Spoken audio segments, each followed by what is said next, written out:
Hello. Thank you for listening to and watching You at Options. This episode, I have Pat Decline from the very good band The Decline. We talk about him growing up in Australia, talk about our similar religious upbringing backgrounds. We talk about how we met up in New York and our late night pizza run. It's a great time, great talk. We also discuss The Decline's most recent record, the Magical Misery Tour, which is great. Go check it out wherever you get music. Yeah, just go follow the Decline. Go support them. They're great. Pat talks about maybe a solo record coming out at some point. Yeah, great talk. Go follow The Decline Music on Instagram and go search for them on all the social medias and support them. Yeah, go follow at You at Options everywhere. Yeah, thanks for listening. Thanks for watching. Hope you enjoy.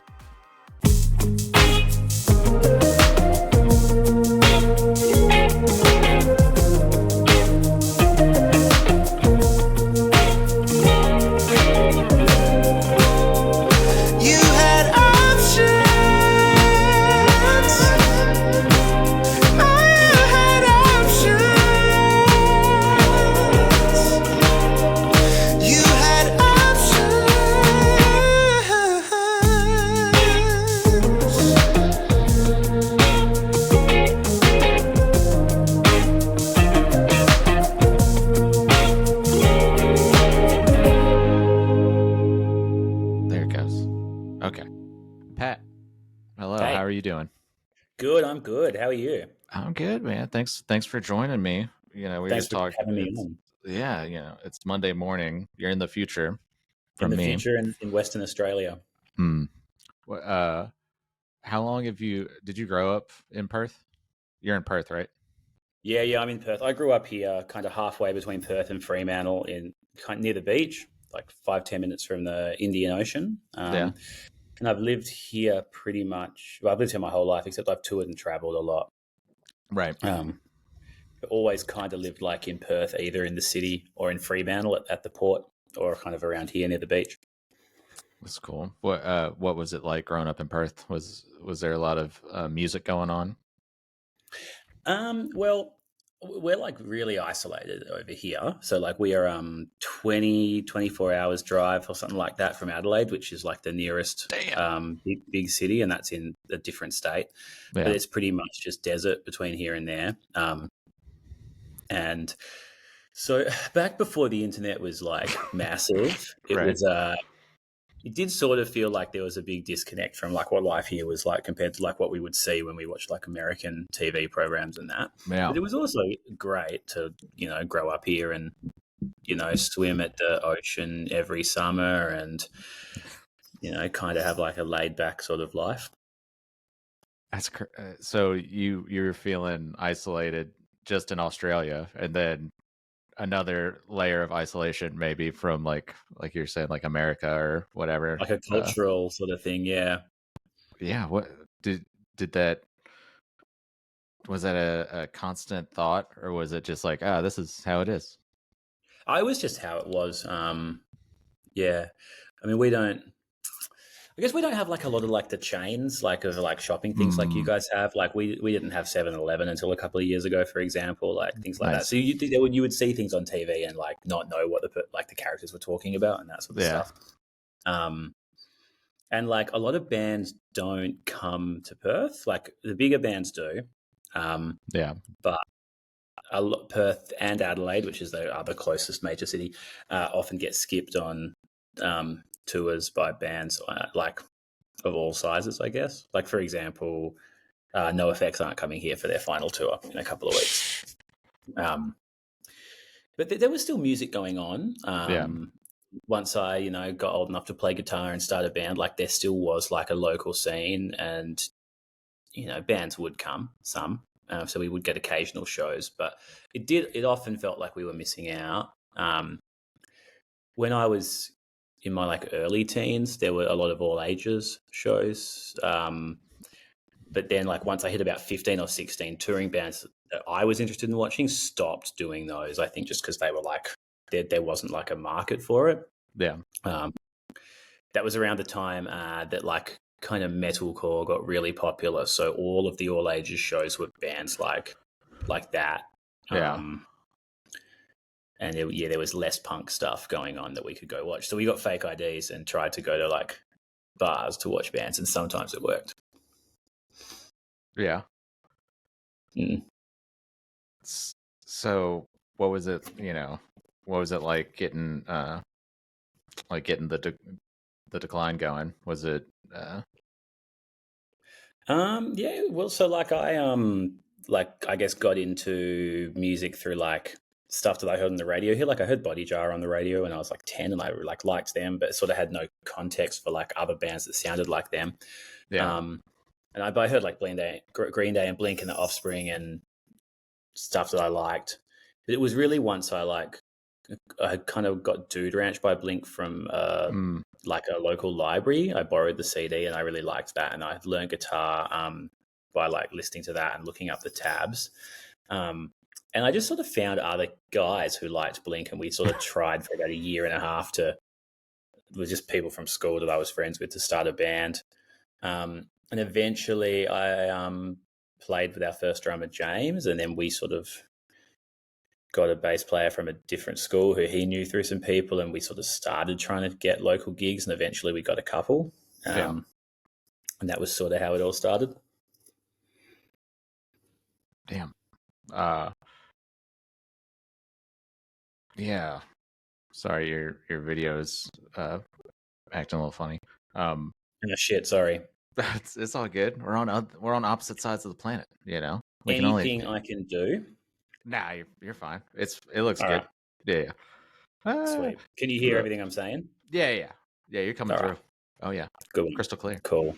Yeah. I think when most people, well, I'm just speaking for myself. I'm most people, but like when they think of Australia, they just think of like the bush and like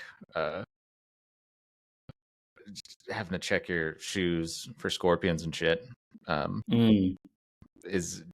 you get that response a lot when you guys are touring other countries, or maybe just dumb America? Yeah, a little bit. Yeah.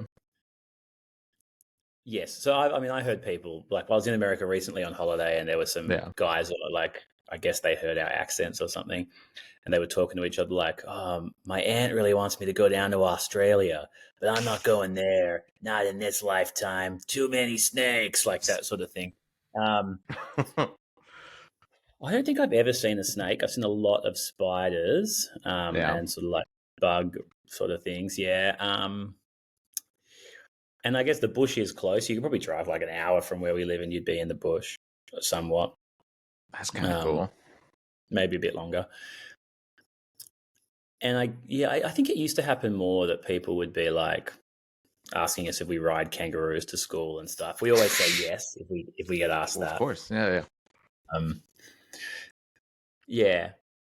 And I've had other people like kind of not know anything about Australia and say like, oh, isn't the crime rate really bad there? Don't you all have bars on your windows and stuff? I don't know. Weird things like that. Yeah. But most people who I've met through touring, particularly in the States, have been like really nice and like wanting to hear about Australia, like genuinely, particularly people through music. Yeah. And those sorts of communities.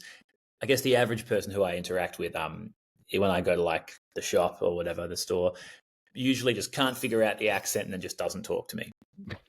That's the most common one I get from like a stranger. But good people through music and stuff, like people like you who I've met, it's always interesting conversation and a nice time. Yeah. We roamed the streets of New York looking for midnight or 1 a.m. pizza. That was we did. It was a nice little pizza adventure. It was fun. Yeah. I hadn't on this past tour. It started and ended in New York, so I got to spend like, I've visited and spent like a couple days there, but got to spend like 4 days there, and it was It was fun. It was going on little adventures. It felt like because yeah, I live in and grew up in Alabama, so like I think people have a lot of misconceptions about like the South and Alabama too. Mm. So it's always fun touring, and I don't really have like a Southern accent, but I'll say y'all or something will come out, and people will be It like, comes through on the yawl. yeah, y'all, yeah. Uh, but yeah, it's funny to hear what people imagine about like where you're from or Mm. what you grew up in. You're like, no, we got indoor plumbing and the internet and all that stuff Yeah, down here. yeah. You know, We have buildings, for example. we have buildings, we have cars. Yeah. What was growing up in Alabama like? I grew up in like the suburbs of one of our bigger cities, Mobile, and it was just like suburban sprawl type stuff. There, there's a lot of rednecks, and so you could go uh, to somebody's like grandpa's farm or whatever and go shoot guns at like old printers or something, something Mm. stupid. Uh, yeah, so you could. It was a mix of both of like normal like suburban life and with a hint of redneck and Flashed in sometimes a there. lot of redneck. Yeah, Yeah, cool. And you found people are like a bit judgy sometimes. That sometimes usually that's like the that'll be like at the beginning of the interaction or something, and then it's just like anything else. Like once you start talking to people, it's like, oh, people are the same everywhere. It's like, yeah, I yeah, find we that as are. well. Yeah. We played in Boaz, Alabama in Oh shit. 2015.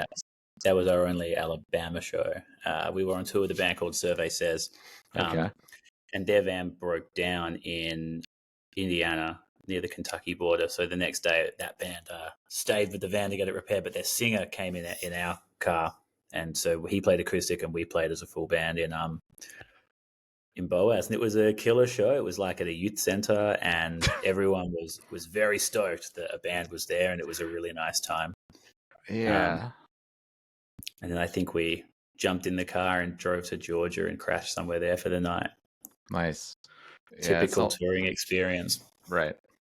Yeah, it's like in Alabama, there's a lot of little scenes like that where there's nothing else going on and like bands don't come through a lot. And so Mm. like when bands do come through, people are like going out to the shows, It's like if you're trying to I don't know, probably the biggest city growing up that we were close to was New Orleans. And so, if you go and play in New Orleans, there might be like 3 or 4 punk shows going on. So it's like, Mm.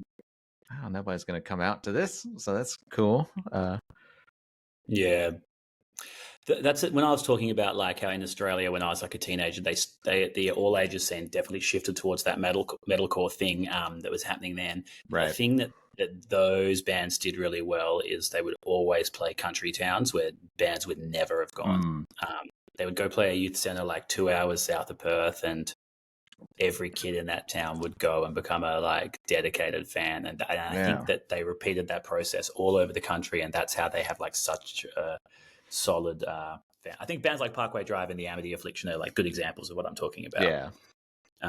I Kill the Prom Queen is another one who I think did that and just have like a serious like following because of doing that kind of grassroots sort of stuff in country towns. Yeah. Parkway Drive, they just exploded, or Parkway Mm. Drive. And I used to listen to them a little bit.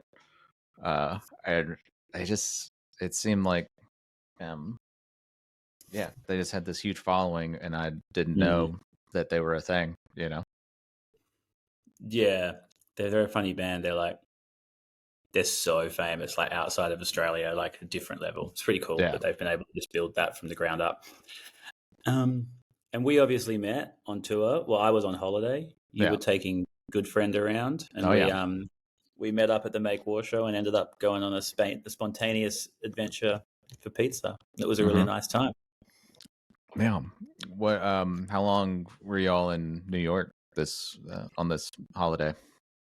We got an Airbnb there for 30 days, but it turned out to not be very good. So we got we just got little hotels in different parts of Manhattan and Brooklyn to check it Oh, out, and we cool. also went to Jersey for a few nights because we were going to go watch Dave House and the Menzingers and a few other Ah, bands that were nice. touring through there.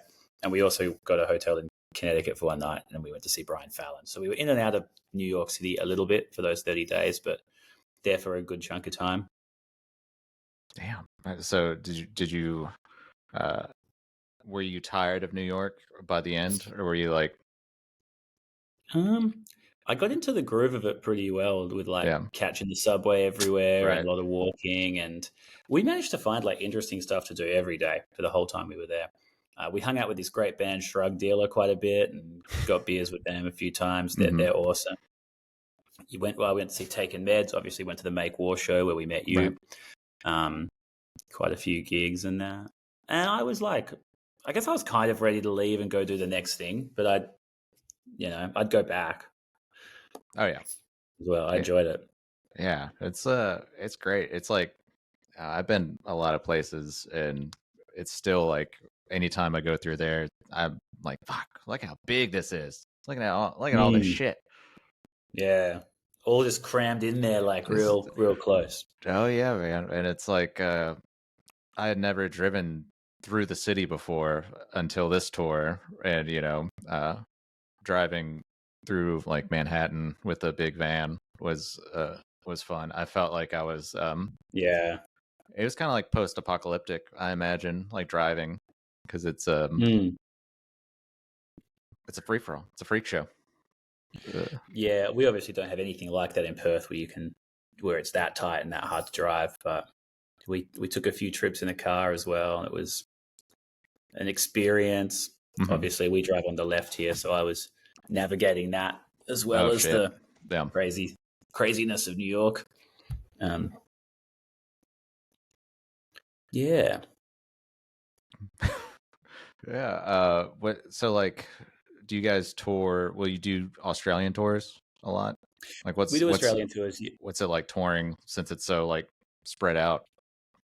but we don't own a van because there's no point and that sort of Right. thing.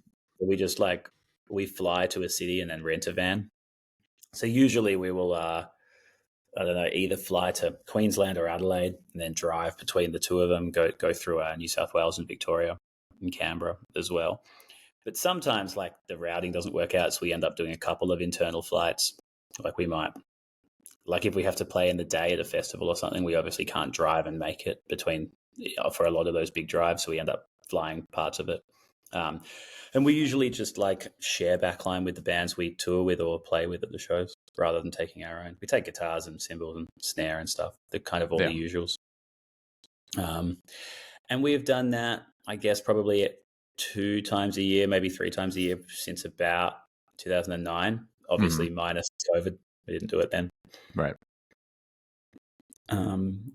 We haven't toured our new record, Magical Misery Tour, yet because I was just away traveling when we decided to release it. So there will be some tours this year Oh for yeah. that. I'm looking forward to.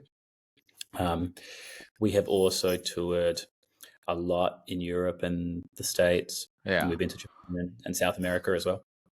Is it like will you guys go and tour in like Asia, like go up to Japan? Is that Yeah. We've done Japan twice. yeah. Both times we were we did one tour there. Well, we did two tours there with Useless ID, and the first one had implants on it, and the second time it had Versus the World on it. Okay. We've never done a headline Japan tour, but I'd really like to. I think that That'd be would be cool. fun. And it's great. Like there's very enthusiastic big crowds and like a really good scene and great venues that have their own backline, and they drive on the left, but you can't read any of the signs, obviously. It's cool in Japan when you're touring there as a DIY band and you drive yourself. The GPS works with phone numbers instead of addresses, so you just put the phone number of where you're going in, and What? it just takes you there. Yeah, it's weird, right? I That's guess they still weird. use landlines, or at least they all have a registered landline that They you can gotta use have for a it. yeah. Because Weird. you can't type anything in because you just don't understand it. Right. And Ah, bit hard to find vegetarian food in Japan. You end up eating a lot of rice from the 7-Eleven and that sort of thing. yeah. But still a great experience and a lot of fun. Oh yeah. Yeah, I felt touring through the states. It's also depending on where you are, and it's kind of better now for like vegan and Mm, vegetarian options. But yeah. yeah, poor Adam is the bassist and singer for Good Friend. He's a vegetarian, and he had a lot of potatoes, just a lot of like hash Yeah. browns on this tour. It does happen. What Ooh. about what about like Indonesia? Is that I'm Ba- just looking at Google Bands Maps go right there. now. Yeah, bands go to Indonesia. We have not gone. Okay. But I went to Bali once Yeah. for a holiday, and I like went to a show while I was there. I think it was a metal show. Yeah. And there was some guys who were like, "Hey, Decline," which I was like very shocked by. That's Damn. cool. But so I would like to tour there, and bands from Perth have done it. We've just never kind of lined it up. Yeah. But I would like to. And I think bands have been like bands from Perth go to Malaysia a little bit as well. Yeah. We also haven't done that, so we sort of need to get more into the the rest of the Southern Hemisphere. And It's what, Christmas Island. Is anything going on at Christmas Island? that is a part of Australia where they have a refugee camp. Okay. Yeah, It doesn't sound okay. It's not as fun as it sounds.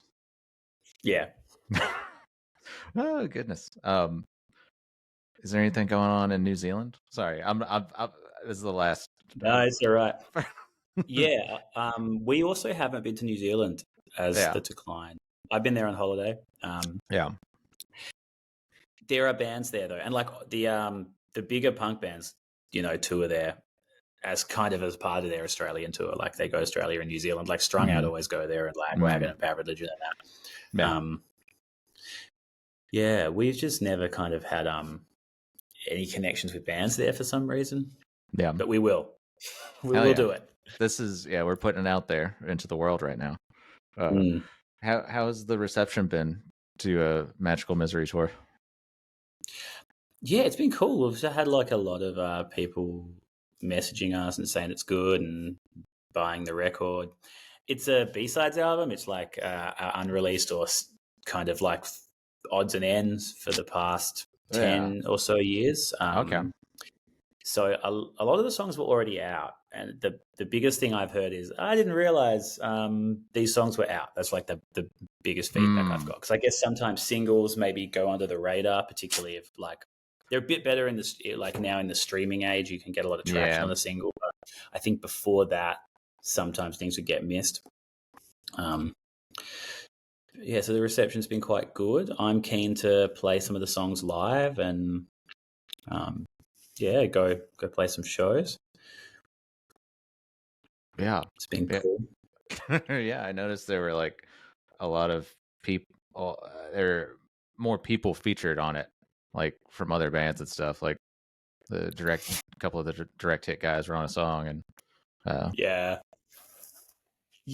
So that just happened because they were on tour in Australia when we recorded that song. So almost the whole record was done in Perth with Mark McEwen and Brody Simpson, who are our producers here. But that song was done by Antics from the band Nerdlinger while we were in Sydney. I think we were staying with him and Direct Hit was staying with him too. And he just said, I'm going to work tomorrow. If you want to come down and do a song, let's do it. And Devin had these just like lots of ideas for harmonies and ended up singing them, and Nick did some singing too. So that was cool. The other guests, Dal from Local Resident Failure and Frenzel Rom, he sings on a song. Nice. But I guess that song is sort of written about a tour that we went on with his band, so that's why I got him to do it. Jay from Frenzel sang on Hillsong of the Damned. Yeah. which is just a thing I've been like peer pressuring him to do for like 5 years Nice. to sing a song. The other ones, I think Dan from The Fuck Off and Dies and Story of the Year is on a song. And the reason that happened is because we met them in St. Louis and became friends with them when we were on tour. And we had this Nice. idea that we would do a split together and, sing on each other's songs. And he sang on ours. But, with being bands, it's like there's lots of ideas and lots of grand plans that don't always eventuate just because of time and other shit. So I don't know if they ever did a song. So we never released a split, but we do have a great song with Dan singing the bridge on it. I think that's all the guests, maybe. Yeah, it was cool. Do you the Hillsong? Is that did you grow up Christian or like forced to go to church or? Yeah, I was raised Catholic. Same. Yeah. I'm not religious anymore, but I went to a Catholic school. Same. Yeah. A block away from where I'm sitting right now. They have a church there. We used to go to church on Sundays there. I was an altar boy. Not religious anymore. I guess I work in mental health. Like a disability mental health support worker, and Nice. It wasn't Hillsong, but it was like a similar take on like the mega church thing, and I ended up taking a client he was also Catholic, but work told me take him to this church, which he had selected because they serve food afterwards, and it was just like a very over the top band and smoke machines, and it's like a lot of money being spent on bullshit. on bullshit, and I got inspired to write that song because of that. And I targeted it at Hillsong because they are a bigger name that people would know. But also, our last Prime Minister is like a big Hillsong guy. Okay. So when that song was written, there was a guy running our country who would go to Hillsong every Sunday and speak in tongues, and he was like an ultra conservative douchebag and stuff. So that was part of the inspiration for that as well. So weird. Yeah. I guess like I'm not religious anymore, but some of that Catholic minimalism has been like really ingrained into me. Like, what are you wasting all this money on? This is meant to be like a personal relationship between you and God. Like, what's with this fucking aquarium at your church? Like that sort of aquarium. Thing. Yeah. But all churches are made up, so I probably shouldn't be too judgy about it from a Catholic perspective. Yeah. Did you guys have to wear would you go to mass during school, and did you have to wear ties and stuff like that? Yeah, we had to wear ties and go to church. Not every week during school, but often. Yeah. And we would have like class mass where the priest came into our classroom like one Wednesday every term and said, did a thing, and the parents would come. I think we had to wear ties every day in winter in primary school, and in high school we only had to wear them for special events. I think they dropped maybe I don't know. I can't remember. Maybe we had to wear them every day. It's been like 17. It's been a bit. Yeah, I feel you. It's weird, growing up Catholic, because I don't know, you're able to you're able to spot stuff or hear lyrics of bands, and you're like, oh, okay, it's been fun having people on, and I hear a lyric and I'm like, okay, that sounds very Catholic-y. Just this guy might be Catholic. Yeah. It's funny because it's as you know, it's ingrained in you from an early age. Usually, just the people I grew up around that were Catholic and had to go to church, all that stuff. Like my parents made us go to church, but they were it felt more like they felt like they had to be doing this thing. They weren't zealous, overzealous about anything, it's Mine are similar. I think they didn't feel like they had to. They really wanted us to go, but Yeah. they don't really get into any of the judgmental sort of side of the Catholic Church. Like they're not like into any of the hateful stuff. Yeah. One thing my mum does at the church is she plays guitar and is part of the choir. She Okay. plays guitar while the choir sing, and she sings. So I think for her, a lot of it is about community and being in a band. Yeah. So we have some similarities there. Um, yeah, it's interesting. Yeah. Yeah. I think most people that grow up having to go to like Catholic school or have parents that make you go to church or whatever, or you're heavily involved doing stuff. There's just like a couple of outcomes. Usually it's like you either just kind of stop and it's not like a part of your life anymore, or like you stop going and you're like kind of like resentful and angry about it, or like you just keep going because like your family or your parents and grandparents did it, so you're like, oh yeah, I got kids now and I need some sort of something to kind of like attach ourselves to. I don't know, it's weird. Yeah, it's like I like feel resentful because that was like an hour and a half, 2 hours of my weekend, like 2 days off as a child. Like you have to. I feel like so annoyed by that. Like I can't believe that. Like I had friends who just didn't have to do that, got to I go do know. fun stuff. Yeah. But I understand it because that was a chance for my parents to see their friends every week, and I think I would do the same thing. So a bit of conflict there. I sort of understand it. Yeah, it's weird. But have people been asking for like when's the tour for the new album? Yeah, a little bit. Yeah. We get the odd comment here and there, like when are you coming to Brisbane or when are you coming to Melbourne? That sort of thing. Yeah, we do get a bit of that. So I'm excited. I think we will be doing it within the next 6 months if we can get our act together. Yeah, I'm keen to do it. We haven't played in Melbourne or Adelaide since before COVID. Okay. And we went, so that's like 5 years or 4 years. But we did manage to go to Sydney and Brisbane, Newcastle, and the Gold Coast last year with the Wilhelm Scream. So we are not as overdue for that part of the country. Nice.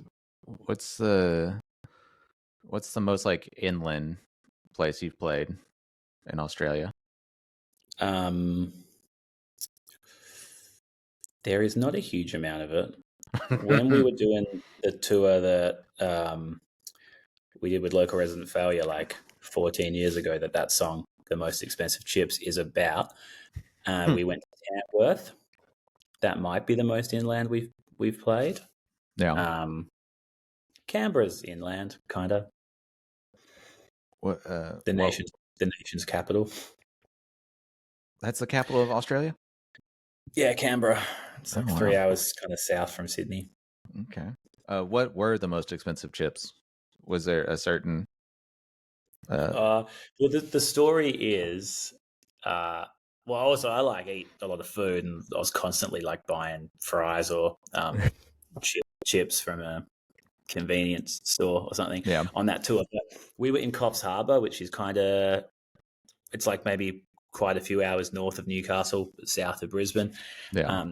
We went to a kebab store after the show, and I was eating chips, but I covered them in chili sauce. And this drunk guy came up and was like kind of aggressive. He's like, "Can I have a chip?" And I let him have one, but it was covered in chili sauce. And he was like angry that I hadn't warned him about the chili sauce. So he bought a bottle of water and he comes up and goes, "Most expensive chip I ever had." I was like real pissed off about it. But yeah, like there was a few kind of happenings. I ate a bunch of like, potato chips that I found in the van that my cousin had left there, and I've ended up vomiting at like a roadhouse because they were old or something. And Jesus, I was about to say, you're an adventurous eater. Yeah, well, they'd only been there for like a day or something. Oh, okay. Like he left them there, like, and the packet was rolled up. I thought it was like quite safe. Yeah. Yeah, so he flew to Sydney and came in the van with us back to Melbourne, I think, and stayed there. So when we were on our way back to New South Wales, he'd like left the food there, and I was like, I'll give it a go. He's not coming back, and it made me sick. And I met my wife at the Melbourne show on that tour. And when back then there's like this vegetarian chain called Lord of the Fries. It's like a burger joint everywhere in Australia now, but back then you could only get it in Melbourne. So I was getting Lord of the Fries like as much as I possibly could whenever we were in Melbourne. And I met her at the show after getting a bunch of Lord of the Fries. So there's a few things of chips in that. What a perfect night. You had some very good fries. And then you met your future wife. Yeah, I met my wife like 14 years ago or something. Damn. And I think that she had been at Lord of the Fries too, and had bumped into our bass player at the time and our drummer Harry. But I wasn't there. I could have met her earlier at the fry shop. That's my biggest regret. That's like a butterfly effect thing. What if you did meet her earlier, and then I don't know, you made it. I don't know, you shit your pants in front of her, and she's like, "Oh, I don't." That's weirdo. Yeah. It could have been like that. Damn, you're right though. You are right. Yeah. What are some, like, I know you've toured America, you've been there. What are some like American things where you're like, fuck, this is American. Like, this is what I think of when I hear America. Like I don't know, like a fireworks stand or that sells. Well, it cut out the whole of that story. It just froze and I lost the audio. So going, like, touring through America and visiting America, what is like a big, like, oh fuck, this is American. This is what I think of, like, cartoon America. Or like Buc-ee's or something. Yeah, Buc-ee's. Yeah, like that. Do you, is there a Buc-ee's equivalent in Australia? No, or something really close to it?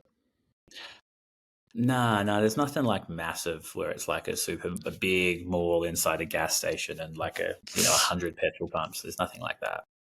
I'm trying to think if there's anything like kind of cliche Australian that you go past. Like, not really. We have these things that are big when you like tourist attractions. There's a thing called the Big Banana, which is in a town where they sell, like, they grow and sell bananas for the whole country. And there is a dessert restaurant and a mini theme park at a giant banana that people get like photos at. So there's like some tourist trap things a bit like, I guess, sort of similar to what you might have in the States. Love it. There's a big prawn. There's a big koala. Oh shit. There's a big sheep as well near Canberra in Goulburn. So there's a few things like that. But and they sell things like meat pies at kind of like iconic bakeries around some of these attractions and stuff. That's like a bit of a thing that we do. But we don't have anywhere you can buy fireworks, I don't think. Although I've heard that they're legal in Canberra. So maybe you can buy fireworks in Canberra, but I've never seen them at like a gas station sort of thing. Yeah, man. If you hit the right spot in Louisiana, the right gas station, you could buy liquor there. You could buy fireworks there. Liquor is I'm sure you could buy a gun off of somebody there. Right. Yeah. That's hectic. Liquor's really controlled in Australia. It's maybe that's just like the big, like, sideshow attraction is like still a thing in America, where it's like, we got to make the biggest fucking thing. We got to make the biggest, I don't know, biggest cowboy, statue or whatever. The biggest ball of yarn. There's a big guitar as well, the golden guitar. That's in Tamworth. That's like the country music capital of Australia for some reason. Oh shit! So we've been there as well. Is there a lot of country music in Australia? There's not too much, but there is a little bit. Yeah, there's Australian country is its own genre. I need to check. Tamworth check that is out. the headquarters of it, I guess, and they have a guitar there on the street. Okay. Mm. What? It's not super mainstream though, Australian Mm, country. There's like a few artists who are kind of famous everywhere, but not that many. yeah. Like I wouldn't like Keith Urban is an he's an Australian who plays like country music, Mm. but he's not like you wouldn't say he's Australian country. Um, I don't know. I guess our country music probably sounds quite similar to yours, so maybe you could say that about Hmm. him. But he sort of like seems to almost operate mostly in America, right? Yeah, I think so. Um, yeah. Who's a big Australian like hero like every Australian likes or like is generally liked by most people. Maybe someone like Hugh Jackman or Chris Hemsworth. Mm. Mm. A lot of actors like that. Russell Crowe is one that we all hate. Yeah, he's like Australian Mel Gibson. Oh shit, Mel Gibson's Australia too. I Yeah, didn't even. he's Australian too. Yeah. He's quite well, Mel Gibson. Yeah, Yeah. I think the modern ones are kind of Hugh Jackman and the Hemsworth brothers. Obviously, Yeah. like Heath Ledger was a big one when he was Yeah. alive. He's from Perth. He's from Perth. Shit. Mm. Yeah, there's a memorial to him Hmm. at like a park on a cliff over the river, Yeah. kind of maybe 20 minutes from here. Hmm. Um, yeah, good times. Yeah. Them damn drugs, man. Got them. For Terrible. sure. Yeah. So what we talked about tour possibly in the next 6 months. What else is happening with the decline? Um, well, that is the main upcoming goal. And we also just put out a record, obviously, but I'm very Right. excited to start working on the next one. That's another thing I'd like to do. I want to do another album, like a proper studio album. Right. I've also just recorded a solo album, so I'm going to be doing that at some point Okay. this year. But Um, is it just you and guitar or is it? it's got a little bit of other instrumentation on it. Like Yeah. a couple of the songs have drums and bass, but it's mostly just me and guitar. Yeah. But there is some, I guess, like a little bit of keyboard synth and stuff, but it's a lot of it is just me and a guitar. Shit. Sorry, I had to sneeze. Damn, that's pretty That's all right. cool. That was suave. You turned your mic off. I muted it. Yeah. Uh, Yeah. that was cool. 'Cause You did I've very got. well. Thank you. I've got like my girlfriend calls it. I got a dad sneeze. I'm not a dad, but it's the like screaming. You know, kind of like Yeah, it's weird how you hit a sneeze. certain age and you start sneezing like that. Fuck. I Um, don't know. It must have. I don't know. Maybe 30. Maybe that's the mm, late 20s. 30. That's the when you cross that it's bridge. it's very satisfying to do it Oh, as loud as possible, but it's also I not. just It's not like what deliberate. yeah It's a bit what I just involuntary. the euphoric release that I just Mm, experienced with that yeah, the you one just I feel just like said. you're getting it all out if you make a big noise with it. I guess. Yeah, it's and I can't control it either. I can't do it quiet. Mm, I cannot lower it. It can only go up in volume. yeah, right. That's Mm. funny. Uh, but the so this is it going to be a Pat Decline record? Yeah, it's called Pat Decline. That's what Okay. I call it. Yeah, I did one 4 years ago in 2020. I had one come out, and that one is Okay. the same. It's mostly acoustic, but with a couple of songs that are loud songs. Hmm. So same vibe. I don't have. I don't know. Like I do this solo stuff because I like writing songs and because Right. I like.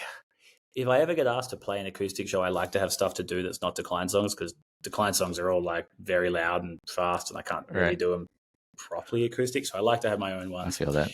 But I don't like have like a solid plan with like it. I'm not trying to Yeah. transition to being a solo artist instead of the Decline. I just have these songs. Right. And yeah. Yeah, it's always fun to, you know, if somebody asks you to play a show, if they're like, "Oh, can the Decline play this thing?" and for whatever reason you can't, Yeah. just to have a backup, you know. Mm. Yes, that's the vibe, I guess. Yeah, it was good fun. So I'll be doing that. I don't even know what else Decline have coming up. Our next show is supporting Guttermouth. Ooh. Yeah. It's sort of weird coming out of COVID because we had plans and they also kind of got changed. And since then, like the main focus has been getting Magical Misery Tour out. And I, of course, went traveling for 6 months. So it's kind of put like a big hold on everything, or at least like have had nothing going on for a bit. So now I more think of it in terms of like, what would I really like to do? I want to do another record. I want to go to Japan again. I'd like to go to Canada for the first time and New Zealand for the first time. Oh, yeah. I'm starting to think about things more like that. Never been to Canada. You've never been? Never played. I went on my holiday for a couple of days, but we've never played there. Okay. That'd be cool. Yeah. So, which is weird because it's like obviously one of the main places people tour. It's just pretty far for us, I guess. Yeah. Yeah, that's, and like Canada's so huge too, where it's like it's kind of like similar to the setup. I think it's Australia. Yeah. Yeah, where it's like the coasts have stuff going on and like the borders. But in between it's just like you can play places there, very but remote. Yeah. Oh goodness. Well, man. Yeah, we're coming up on 45 minutes here. This has been fun. Yeah, it's been nice having a good chat with you. Yeah, man. What's the next thing? Guttermouth show? That's the next Decline show? Yeah, that's the next Decline thing. I suppose I'd like to maybe start writing some songs, making some plans for new stuff again. Yeah. And then touring Magical Misery Tour as much as we can around Australia this year. And if we're lucky, other places. Hell yeah. Can get that Indonesian show set up. Yeah. Sure. So it's crazy. You can fly to Indonesia and it's less time than flying to Sydney from here. Oh, that's wild. So I don't know why we never done that. Is there? Yeah. Yeah. That whole area of the world, the Southeast Asia stuff would be cool. Oh man. But yeah, man. Anything else on your, stay on for a minute when I stop it, but you got anything else you want to promote or anything just on your mind you want to get out there to the world, Pat? Well, I'm playing in a new band called Noah Scape, like a dude's name, Noah Scape. Okay, I like it. The singer Noah is a good friend of mine, and it's a really cool project. It's sort of like, it's punk rock, but it's a little bit dark and very theatrical. Almost like it's songs from a musical, sorry. Like a bit show-tunesy, but like really fierce and like in-your-face punk rock as well. So I'm really excited about playing more shows with the No Escape band. That's one thing I'd like to get out there, I guess. Is the stage show theatrical? Yeah, a little bit. Yeah, so he does like a mime performance in it, and sometimes we play the backing track, so he just sings to a backing track, and we like come in at bits of the song.